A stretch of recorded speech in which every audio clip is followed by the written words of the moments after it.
हम लोगों ने क्वेश्चन नंबर 65 तक सॉल्व कर लिया था। क्वेश्चन नंबर 66 को सॉल्व कर लेते हैं। देखिए इस क्वेश्चन में क्या कहा जा रहा है।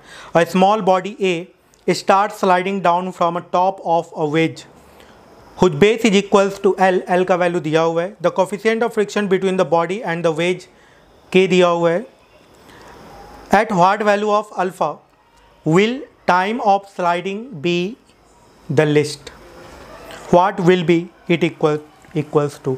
देखिए इस क्वेश्चन में कहा क्या जा रहा है, एक इंक्लाइन प्लेन है, ये रहा इंक्लाइन प्लेन, और इसमें ये वैल्यू एल दिया हुआ है। कहा जा रहा है कि ये अल्फा का क्या वैल्यू होना चाहिए कि इस एल को मिनिमम टाइम में वो कवर कर ले। तो ये एल मिनिमम टाइम में कवर होना चाहिए। ठीक है, तो इस क्वेश्चन में क्या करते हैं ना स्टूडेंट, इसको ये डिस्टेंस को मिनिमम टाइम सोचने लगते हैं और कंफ्यूज होते हैं। ठीक है, तो यहाँ पर देखिए इस तरफ का जो एक इसका इस पे लगने वाला जो फोर्स होगा वो एम जी साइन अल्फा हो जाएगा। इस पे लगने वाला जो इधर फोर्स होगा वो के एम जी कॉस अल्फा हो जाएगा। इस तरफ का जो एक्सेलेरेशन है that will be equals to, अब समझ लीजिए ये फोर्स माइनस ये फोर्स बाय मास, तो क्या हो जाएगा G common sine alpha minus के कॉस अल्फा, ये हो जाएगा एक्सेलेरेशन का वैल्यू। ठीक है, तो ये लेंथ को यदि आप y मानते हैं, इस लेंथ को यदि आप y मानते हैं, ये y कांस्टेंट नहीं है, कांस्टेंट कौन है l। इस लेंथ को यदि y मानते हैं तो y इक्वल टू क्या हो जाएगा half A T square. u का वैल्यू 0 है, half A T square G sine alpha minus के cos alpha into T square, ये हो जाएगा y का value half A T square हो जाएगा। अब एक पॉइंट और समझिए, ये y है, यदि यहाँ पे आप समझें तो cos अल्फा का वैल्यू कितने के बराबर होगा, l बाई वाई के बराबर होगा। तो y का वैल्यू कितने के बराबर होगा, l बाई cos अल्फा के बराबर होगा।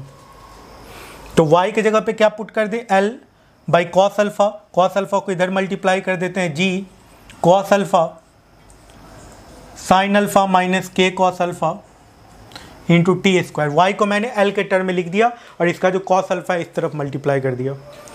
ठीक है ना, क्लियर है यहाँ पे। अब ये कहा जा रहा है कि ये जो L डिस्टेंस है ये मिनिमम टाइम में कवर कर ले। तो अब इक्वेशन टाइम के साथ बना लीजिए। तो टी स्क्वायर का जो वैल्यू आएगा ये कितने के बराबर आएगा, 12 बाई जी कॉस अल्फा को अंदर मल्टीप्लाई कर देते हैं sine alpha into cos alpha minus के कॉस स्क्वायर्ड अल्फा, ऐसा हो जाएगा sine alpha into cos alpha minus के कॉस स्क्वायर्ड अल्फा, ये हो जाएगा। ठीक है, यदि ये टर्म मैक्सिमम हो तो टाइम मिनिमम लगेगा।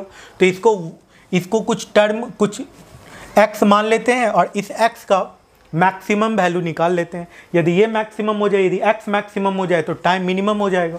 तो ये हो गया sine alpha into cos alpha minus के कॉस स्क्वायर्ड अल्फा, कुछ ऐसा हो जाएगा। dx बाई डी अल्फ़ा कर दीजिए, dx बाई डी अल्फ़ा कर दीजिए। ठीक है, और कैलकुलेट कर लीजिए अल्फ़ा का वैल्यू, वही आंसर हो जाएगा। तो sine alpha into cos alpha है, साइन अल्फ़ा का वैल्यू कॉस अल्फ़ा, तो ये कॉस स्क्वायर्ड अल्फ़ा हो जाएगा। साइन अल्फ़ा कॉस अल्फ़ा को कांस्टेंट रख के साइन अल्फ़ा का डिफ्रेंसिएशन किया हमने, कॉस अल्फ़ा हो गया माइनस फिर हो जाएगा साइन स्क्वायर्ड अल्फ़ा। फिर क्या करना है, साइन अल्फ़ा को कांस्टेंट रख के कॉस अल्फ़ा का डिफ्रेंसिएशन तो माइनस साइन अल्फ़ा, तो माइनस साइन स्क्वायर्ड अल्फ़ा हो गया माइनस, अब कॉस स्क्वायर्ड अल्फ़ा को डिफ्रेंशिएट कर दीजिए तो क्या हो जाएगा 2k कॉस अल्फ़ा और कॉस अल्फ़ा का वैल्यू साइन अल्फ़ा प्लस हो जाएगा।